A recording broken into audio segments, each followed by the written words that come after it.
अऊज़ु बिल्लाहि मिनश्शैतानिर्रजीम बिस्मिल्लाहिर्रहमानिर्रहीम अस्सलामु अलैकुम वरहमतुल्लाहि वबरकातुहू।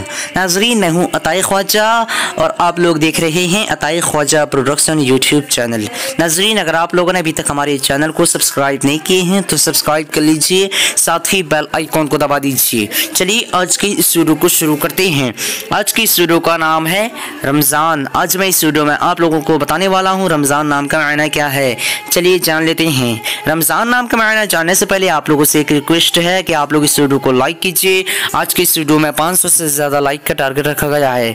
रमज़ान लड़कों का नाम है और इसका मायना जिंदा करने वाला, इस्लामी महीना, जलाने वाला। आज की इस वीडियो में बस इतना ही। अगर आप लोगों को ये वीडियो पसंद आई हो तो अपने दोस्तों के अंदर में लाजमी शेयर कीजिएगा, और अगर ऐसे ही नाम के मायना जानना चाहते हैं तो वीडियो पे लाजमी कमेंट दीजिएगा। फिर मिलते हैं दूसरे वीडियो में, तब तक के अल्लाह हाफिज़। अस्सलामु अलैकुम वरहमतुल्लाहि वबरकातुहू।